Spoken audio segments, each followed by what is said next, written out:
What are you living for? Why are you here? What gives meaning to your life? Where do you want to deposit your service? Representing and serving Chaitanya Mahaprabhu, that is a meaningful life. That is really the wonderful and the greatest of all things which could happen to me.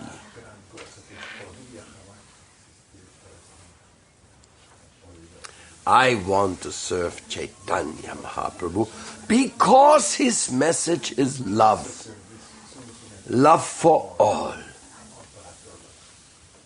And he wants you to be his personal representative, secretary, speaker on his behalf. Do not fear to speak on behalf of your love, will you? When you speak, you allow the Lord to jump from your heart into the heart of your listener. Such an important transaction when the Lord jumps from the heart of one to the heart of the other. Our Gurudeva, he was so kind. He touched the heart of thousands of people around the world. And he asked them, dedicate your life to propagate this message. That's what Srila Prabhupada told to me in Paris on my first meeting. And he started the instruction with the following words. Of course, he was not only talking to me, maybe he was talking to a group of people in the room. I was sitting there and he said, the Vani is more important than the Vapu. My teachings are the most important. He said, some people are half a meter from me and don't understand me at all, while others are very far from me and they're right next to my heart.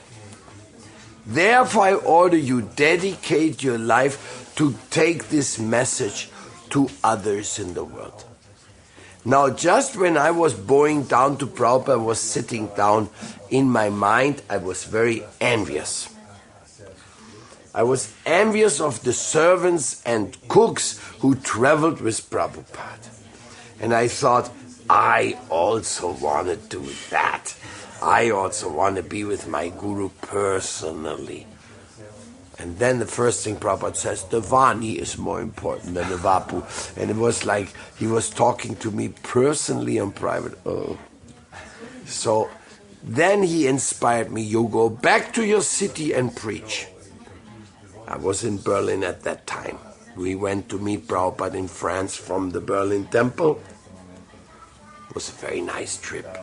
Going to see Prabhupada, going to see Prabhupada, going to see Prabhupada. We were chanting like mad from Berlin to Paris. We are going to see Prabhupada, we are going to see Prabhupada. Jai Prabhupada, Jai Prabhupada. And we got to Paris before Prabhupada had arrived. And the temple, small temple, I forgot the address, was bustling of devotees. 70 from Britain, 50 from Dutch and others, 20 from Sweden, a whole bunch of Germans, and that place was a one-family house. And a garage it had. And it was so full that there was one person lying next to the other. It was managed by square inch. Everything. And the devotees were hustling, bustling, painting, and in the streets and everything. And the neighbors were very alarmed. But some devotee very expertly said, no, it's only for a few days. They're all going to be gone afterwards. So we never had a problem with them. So then the day of Prabhupada's arrival came. And we all jumped to go to the airport.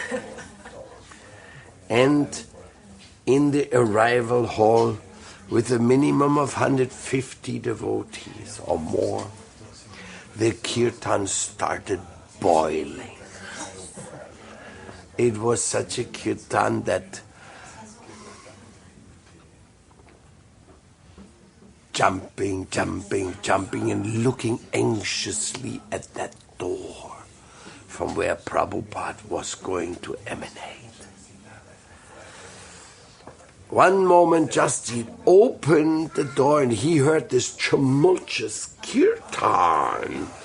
And Prabhupada looked over with a big ear-to-ear smile and waved. And then the door closed again. Oh. But then, just a minute later, he emerged with a few devotees behind him with this most beautiful effulgence of love, and 180 people went to the ground like a stick. Boom! And the karmis who saw that, they were so shocked they almost offered obeisance as well. It was too much. The power of everybody falling to the ground. And then as we got up, we saw Prabhupada with his oceanic smile, waving at everybody. And then, of course, he was escorted to the side. But the airport had a very nice VIP lounge where there was the press interview. So Srila Prabhupada was taken there and taken on the dais, and the press was with him, interviewing him, and the whole room filled up with us. But not everybody got a seat because we were too many for that little room. So we went and we saw how Prabhupada was interviewed, and at the same time giving us so many of his merciful smiles, from which we could tell that Prabhupada was ecstatic. It was the first time that I met him. And I was surprised how small a statue his body was. Because I was worshipping him like he was a giant in my mind. Like this huge, pure devotee. Prabhupada was huge. His physical form in this world was not so huge, but his spirit was just more huge than anything imaginable. He could just, with his light, with his charming smile, lighting up the eyes like a flashlight, coming out a beam of hope into the heart of others. Prabhupada liked to look like that. So he always encouraged us throughout the time. Of course, when we finally came back to the small house, I remember the staircase was only that wide. So only one person could go up or down at a time. So I went up and Prabhupada was just coming down. And I was like, ah. So I retraced my steps down there and threw myself on the ground, closing off the way of Prabhupada to get out of there.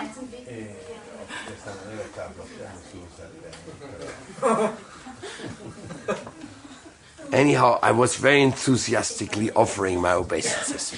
Namo Om Vishnu Vadaya Krishna Vastaya Bhutale Srimad Bhaktivedanta Swami Nityanamane Namaste Saraswati Devi Gauravani Pracharine Nirvishesha Shunyavati Paskatyadi Jatarine. When I felt some tapping here.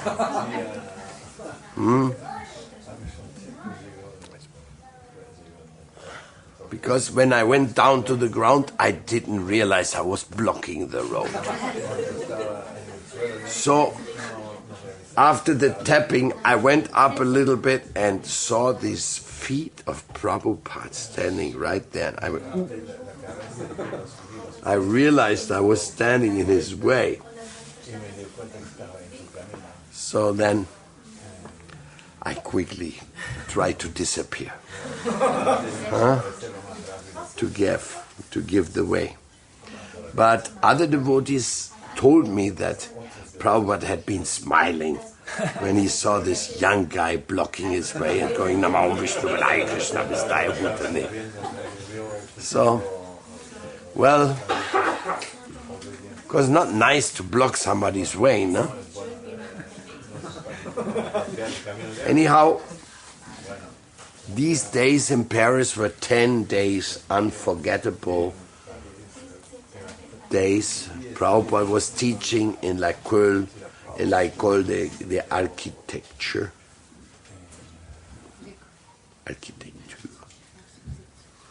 And there was a big following, big people and everything. Prabhupada's visit to Paris was a grand success.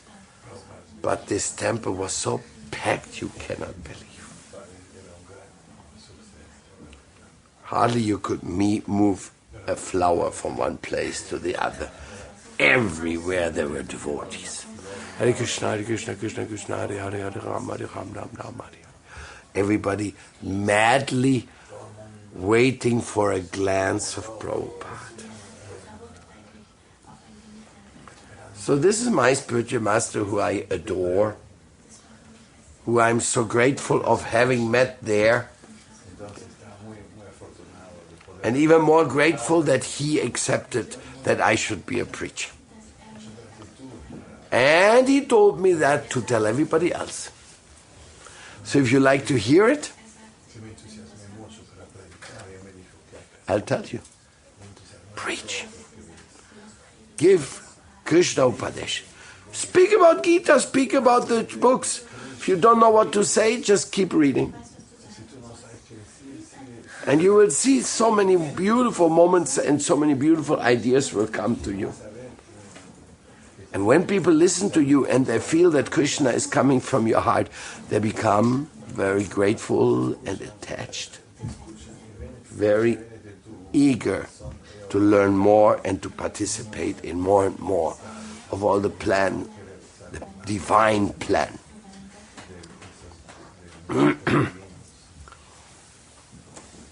Gaurangarada Govinda Sundar Ki Jai. So Srila Prabhupada and his deities, they created this incredible transformation in our life. He gave us a chance to worship Krishna and to consider yourself the property of Krishna.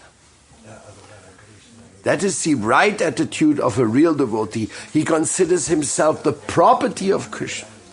So Krishna can do with whatever he wants with me. If he wants me to become a singer, I will sing even if my voice sounds like a frog.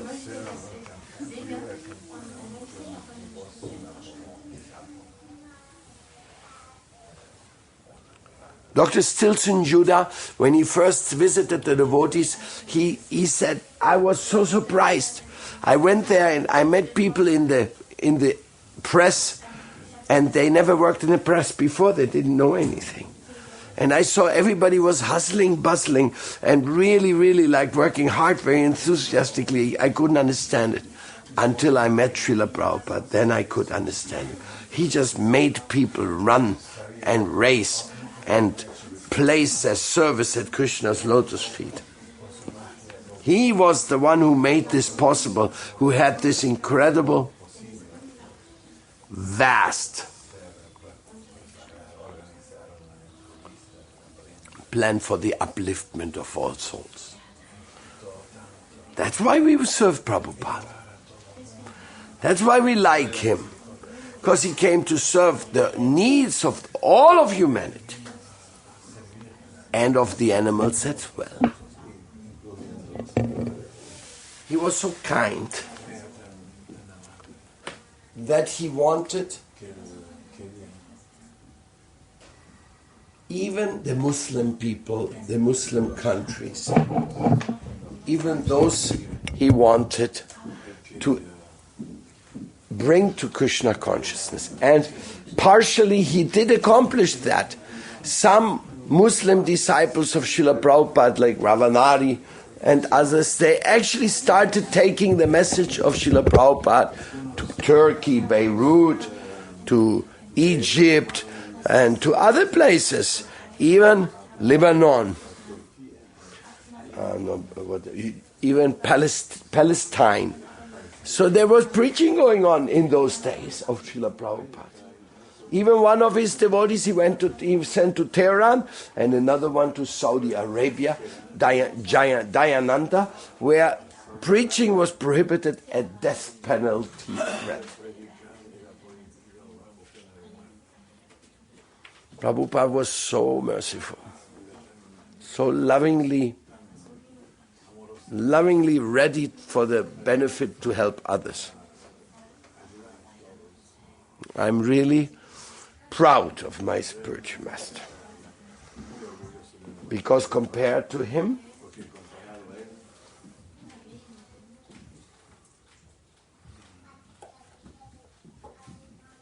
I feel rather scared. But he wasn't scared of anything. He sent his devotees to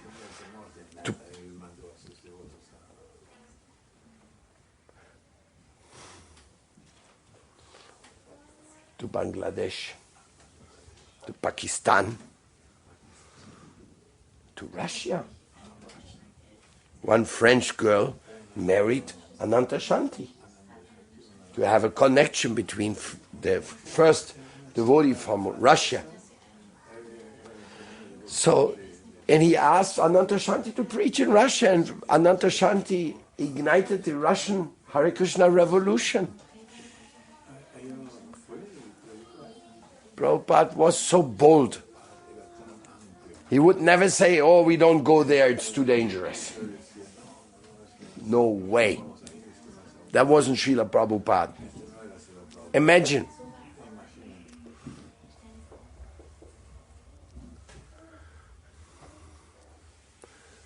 One devotee bought one book. One man bought a book of Srila Prabhupada in the airport in Miami. And he flew back to his home country, which was Colombia. And there he read the book and he saw that this is a pretty nice book. So after he finished reading it, it said in the beginning, if you're interested in the subject matter, please correspond with the secretary. So he immediately wrote a letter. He says, we in Colombia, we need this teacher who wrote this book. Can you please send somebody, or we are in great need for this.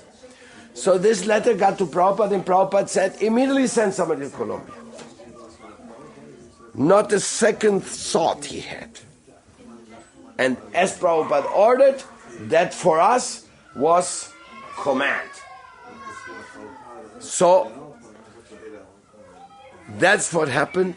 Srila Prabhupada sent 2 devotees from Venezuela to start opening the mission in Colombia. And they had no money. So they rented a garage where people keep the cars. And in the back of the garage there was a little toilet. And that was the first Hare Krishna temple in Colombia. A garage. And that's where these Venezuelan devotees started to live and opened the garage door and preach. So, this is how today, if you go to Colombia, you'll be surprised by how beautiful the movement is, how many restaurants are there and everything. Even in the best places of town, there's devotees with their programs. It started in a garage. So Prabhupada was so fearless, he wanted everybody to be happy. He wanted everybody to come and join that grace of Nityananda Prabhu and Chaitanya. Because by their grace, this mission has come to us.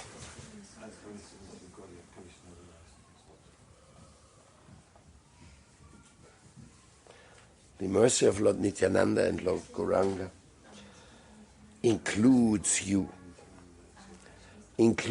for me and you for each other.